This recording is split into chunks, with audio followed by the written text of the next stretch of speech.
From here, I'd like to talk a bit about my life after I failed the Gakushuin exam, so to speak. I'm not just following the chronological order of events. This part is directly relevant to today's theme, so I'd like you to listen with that in mind. I didn't get into Gakushuin, but I still had that morning coat. I literally had nothing else to wear in Western clothes. So in that morning coat, where do you think I went? Back then, unlike now, finding a job was relatively easy.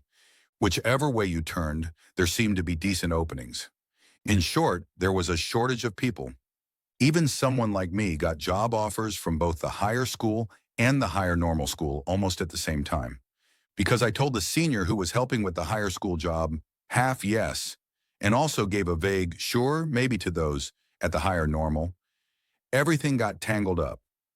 I was young, careless, and sloppy, and eventually it all came back to bite me. I got summoned by an old professor at the higher school and scolded, "You're telling us you'll come here," while at the same time talking to other people. As the one standing in the middle vouching for you, that puts me in a very difficult position. I was young and, on top of that, a bit hot-tempered, so I thought, if that's the case, maybe I should just turn both down entirely. I started taking steps in that direction. Then one day, the principal of the higher school, I believe he later became president of the Kyoto Imperial University Science Division, Mr. Kuhara, sent word, "Please come to the school for a moment." When I arrived, he was there along with Mr. Jigoro Kano, the principal of the higher normal school, and the senior who had been helping me with the higher school. They told me, "We've discussed it and decided you shouldn't worry about us. You should go to the higher normal school." Given how things had unfolded, I couldn't very well say no. So I accepted on the spot, though in my heart I was thinking, what a mess. The truth is, and this may sound arrogant today, I hadn't thought that highly of the higher normal school. When I first met Mr. Kano, I even hesitated, saying, if your expectation is that I'll be some sort of role model for the students as an educator, I don't think I'm cut out for that.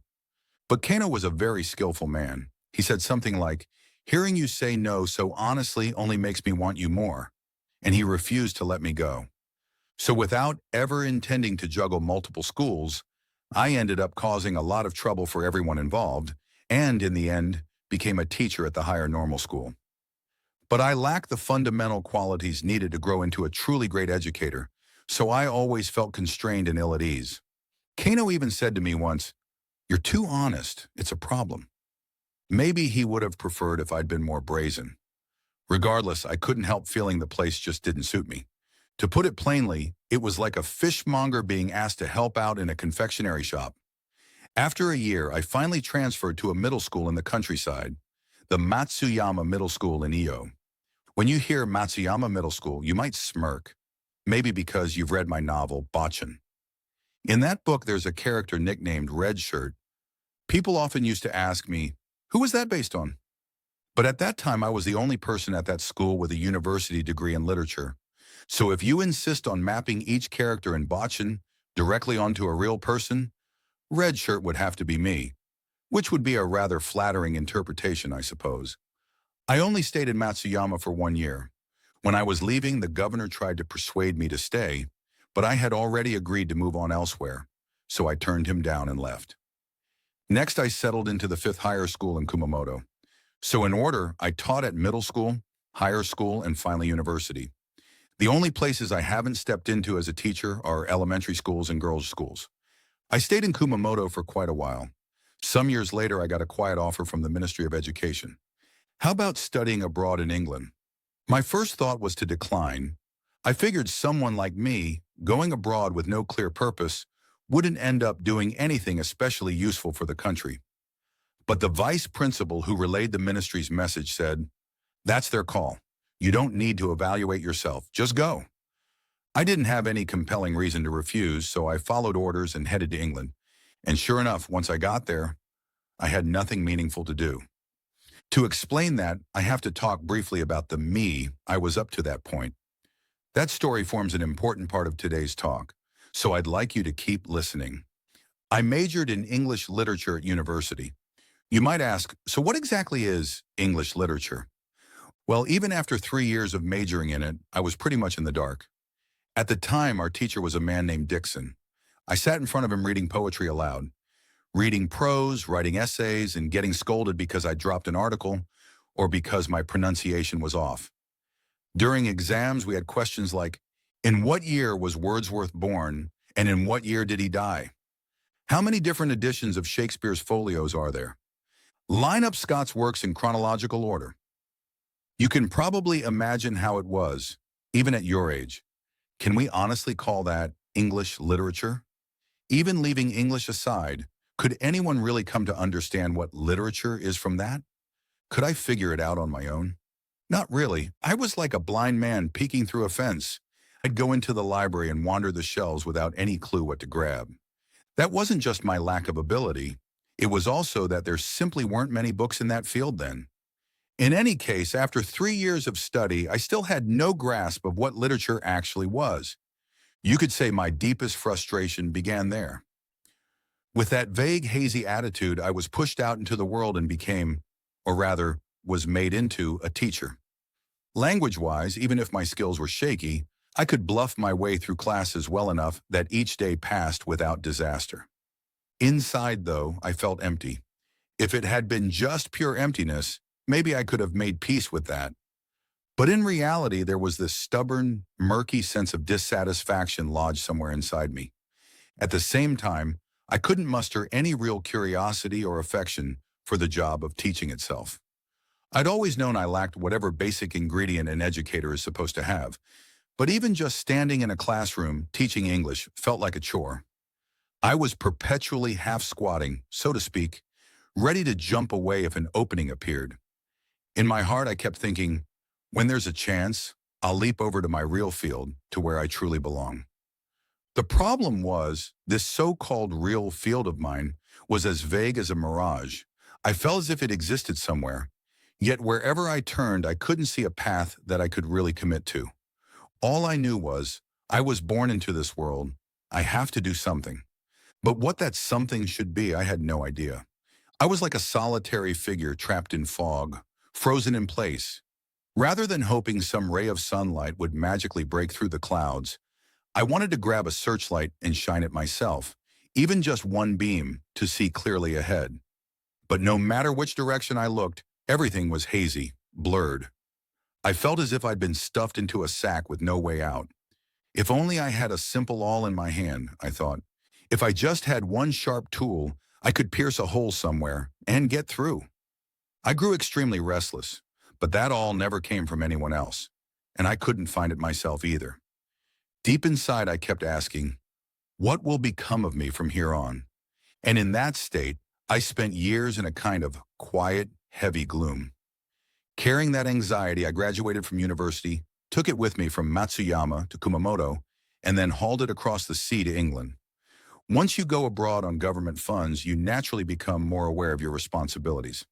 So I tried my best. I thought, I'll work hard and do something real.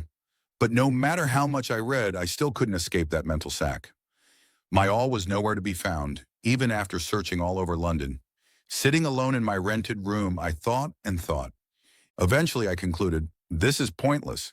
No matter how many books I consumed, nothing seemed to nourish me in any real way.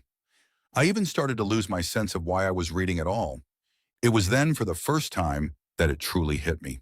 If I didn't build from the ground up my own idea of what literature is, no one was going to save me. Until that point, I had been living entirely on other people's terms, like a rootless water plant tossed about by the current. That's why it wasn't working. What I mean by living on other people's terms is this. It's like brewing your own sake, then having someone else drink it and tell you what it tastes like, and just accepting their opinion, right or wrong, as the absolute truth. In other words, pure imitation. Put bluntly, it sounds ridiculous, and you might say, no one would be that mindless. But in reality, a lot of people live exactly like that. Even today, when some Western thinker, Bergson, say, or Eucken, becomes popular abroad, people here get caught up in the buzz and start parroting it. Back in my day, if a Westerner said something, many Japanese would swallow it whole and strut around as if they discovered it themselves. People would show off by tossing around foreign words in katakana, but what they were really doing was carrying someone else's ideas and pretending they were their own. And I was one of them.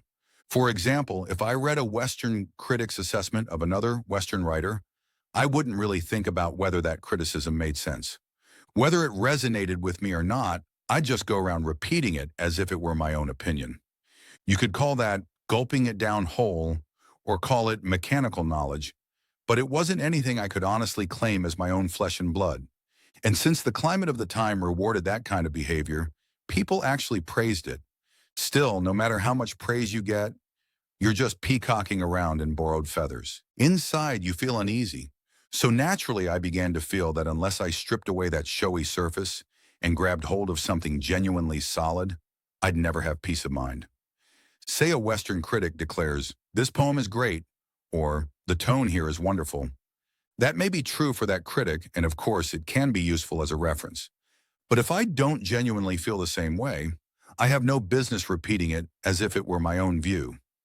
I'm a Japanese individual, not a British manservant. As a citizen of this country, I need at least enough integrity to form my own judgment. And beyond that, if I care at all about the universal value of honesty, I cannot bend my own opinion just to match someone else's. Yet I was specializing in English literature. If my own view clashed with the leading critics in its home country, I couldn't help feeling uneasy. So I had to ask myself, where does this contradiction between their view and mine come from? Customs, emotions, habits, and further back, national character. All of that obviously shapes how people respond to literature. But ordinary scholars tend to blur the line between literature and science. They assume that if people in country A like a particular work, people in country B must inevitably like it too, as if that were some sort of universal law. That's where they go wrong. Even if it's impossible to completely reconcile this contradiction, we can at least explain it. And that explanation alone, I thought, might shine a bit of light on the Japanese literary world. That was the moment I finally woke up. It was embarrassingly late, and I'm ashamed to admit it, but that's the truth. From then on, I began to read books that had nothing directly to do with literature, philosophy, science, anything that could help me rebuild my thinking. In short, I stumbled onto the idea of putting the self at the center, being self-based, and in order to justify that, I plunged into more scientific and philosophical reading. Times are different now, so many of you may already have a good grasp of this line of thought. Back then, I was immature, and the general level of thought in society wasn't as advanced, so my roundabout approach was hard to avoid. Once I got hold of that phrase, self as the base, self-centered in the ethical, not selfish sense, I felt a surge of strength, a kind of spirit. Who do they think they are?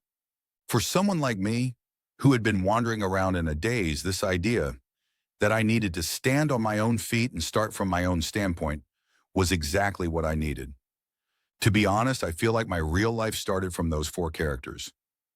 Jikohani, self as the standard. I thought, if I keep just chasing after foreign trends and making noise, that's a pretty sad way to live. What if I could lay down a solid argument in front of Westerners themselves for why we don't have to play at being Western all the time? Wouldn't that be satisfying? Wouldn't that make others happy too? I decided that, through books or whatever other means, making that case, building that worldview, would be the main work of my life. At that point, my anxiety vanished. I could look at gloomy London with a lighter heart. To use a metaphor, it felt as if, after years of hacking away in the dark, I'd finally struck a vein of ore with my pickaxe, or like this, someone trapped in fog for years finally glimpses, in a particular direction, a clear path forward. Unfortunately, I didn't reach that insight until more than a year after I'd gone abroad. I knew I couldn't finish that life's work while still in a foreign country, so I decided I'd gather as much material as I could, then go back home and properly sort it out. In other words, I came back stronger than I left, by chance more than anything. But as soon as I returned, I had to get back on the treadmill of earning a living. I taught at a higher school. I taught at the Imperial University. Later, when money got tight, I even picked up a job at a private school. On top of that, I developed neurasthenia, what we might now call serious burnout or nervous exhaustion. And eventually I found myself in a situation where, for money, I had to keep publishing trivial novels in magazines. Because of all those circumstances, I ended up abandoning the grand project I had set my heart on.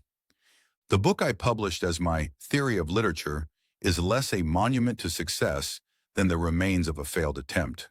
A stillborn, somewhat deformed child, or perhaps like the ruins of a city that collapsed in an earthquake before it was even completed. Even so, the idea of self as the base has stayed with me. If anything, it has grown stronger with age. As a literary project, I failed. But the conviction I gained then, that the self is the primary subject and everything else is secondary, has given me deep confidence and peace of mind ever since.